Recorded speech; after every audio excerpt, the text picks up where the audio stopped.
In the burning heat of North Africa, in the small Roman town of Thagaste, a child was born who would one day shake the Christian world with his writings.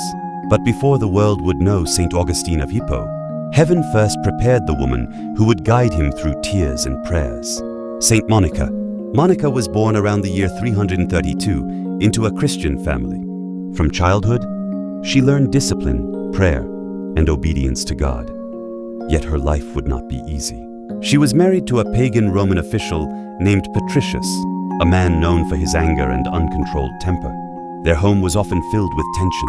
Monica endured insults from servants, mockery from relatives, and emotional pain from her husband's harsh behavior. But Monica possessed something stronger than anger: patience. Night after night, she knelt in silence, praying by candlelight while the house slept. She begged God to change her husband's heart and protect her children. Among those children was a brilliant boy named Augustine. Young Augustine loved learning. He spoke beautifully, argued cleverly, and dreamed of fame and success. Monica admired his intelligence, but she feared his pride. As Augustine grew older, he drifted away from the Christian faith. He pursued pleasure, ambition, and worldly desires.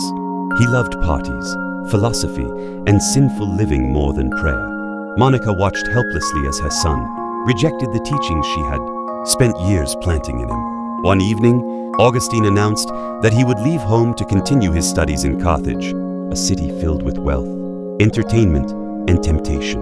Monica's heart sank. She knew the dangers waiting there. At the harbor, she held his hands tightly, tears filling her eyes. "My son," she whispered, "never abandon God completely. He will still call you back."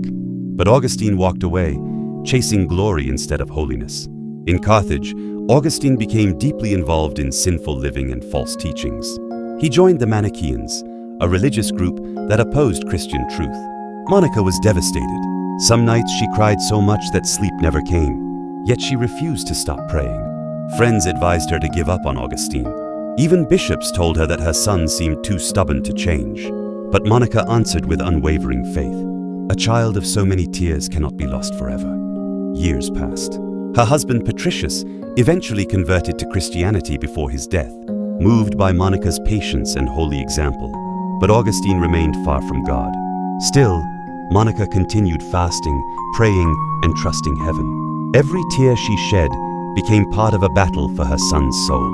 And unknown to Augustine, while he chased success across the Roman Empire, his mother's prayers were following him like a shadow. The story of Monica was only beginning. Her greatest trial and greatest victory still lay ahead. The restless heart of St. Augustine of Hippo carried him farther from home. Hungry for fame and recognition, Augustine traveled from Carthage to Rome, hoping to become one of the greatest teachers in the empire. But when St. Monica learned of his plan, fear gripped her soul. Rome was filled with corruption, false religions, and spiritual darkness. Monica begged her son not to leave. She pleaded with him at the harbor, refusing to let him sail alone. Augustine promised to stay temporarily, but secretly he escaped during the night while Monica prayed in a nearby chapel. At dawn, she discovered the ship already disappearing into the horizon. The sea wind struck her face as tears streamed down her cheeks. Her son had abandoned her. Yet Monica did not curse Augustine. She fell to her knees and prayed harder than ever before. Soon afterward, Monica herself crossed the dangerous sea and followed Augustine to Italy. Her journey was exhausting. Storms battered the ships, roads were unsafe, and she traveled among strangers. But a mother's love drove her onward. Eventually, Monica arrived in Milan, where Augustine had become a respected teacher of rhetoric. Outwardly, Augustine appeared successful and admired, but inside, he was restless, confused, and spiritually empty. In Milan, Monica encountered a powerful bishop named Saint Ambrose. His preaching was wise, gentle, and intellectually deep. Monica believed God had finally opened a door for Augustine's conversion. Every day she attended church services, listening carefully to Ambrose's sermons. She prayed that Augustine would hear the truth through this holy bishop. Slowly, Augustine began attending the sermons himself, first out of curiosity, then fascination. For the first time in years, Augustine's hardened heart began to crack. Yet the battle inside him was fierce. Augustine wanted truth, but he could not let go of sinful habits and worldly ambitions. he feared surrendering completely to God. Monica saw this struggle clearly. She did not pressure him with anger. Instead, she waited with patient faith. Many nights she prayed outside alone beneath the cold sky of Milan, whispering her son's name again and again. Then came the turning point. One day, Augustine sat in a garden overwhelmed by guilt and inner torment. He heard a childlike voice saying, "Take and read." He opened the scriptures and read, words from St. Paul calling him to abandon sinful living and follow Christ. At that moment, everything changed. The chains around Augustine's soul broke. He ran to tell Monica what had happened.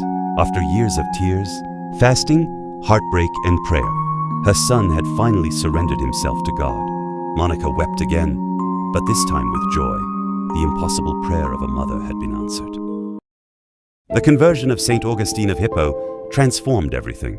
The proud scholar who once rejected Christianity now desired baptism in a new life devoted entirely to God. And beside him stood the faithful woman who had fought for his soul for decades, St. Monica. In the year 387, Augustine was baptized in Milan by St. Ambrose during the Easter season. Monica stood nearby with tears flowing down her face. For years she had dreamed of this moment. Every prayer, every sleepless night, every humiliation and sorrow had led here. Now her son belonged fully to Christ. After the baptism, Monica and Augustine prepared to return to North Africa. Their long journey brought them to the port city of Ostia, where they waited for a ship. There, mother and son shared one of the most beautiful conversations in Christian history. Sitting beside a window overlooking the sea, they spoke not of wealth or fame, but of eternal life in heaven. Together they reflected on the joy of God, the peace of the saints, and the glory awaiting faithful souls. For Monica, it felt as though her mission on earth had been completed. She quietly told Augustine, "My son, there is nothing left in this life that still holds me." Soon afterward, Monica fell seriously ill. Fever weakened her body, and death approached quickly. Augustine stayed beside her bed, heartbroken at the thought of losing the woman who had never stopped loving him. Even in sickness, Monica remained peaceful. She asked only one thing of her sons: "Remember me at the altar of the Lord." There was no fear in her eyes. She believed completely that God had guided every suffering she endured. A few days later, Monica died at the age of 56. Augustine was crushed with grief. The mother who had carried him through prayer was gone. Yet her influence would never disappear. Augustine would later become one of Christianity's greatest bishops, writers, and saints. His books and teachings would inspire millions across centuries. But Augustine himself admitted that much of his conversion came through the prayers and tears of his mother. The story of St. Monica became a timeless witness to the power of faithful motherhood, perseverance, and prayer. She never preached before crowds. She never ruled kingdoms. She never led armies. Yet through patience, sacrifice, and unwavering faith, she helped change the history of Christianity forever. And across generations, countless mothers would look to St. Monica as a symbol of hope, proof that no prayer offered with love is ever wasted.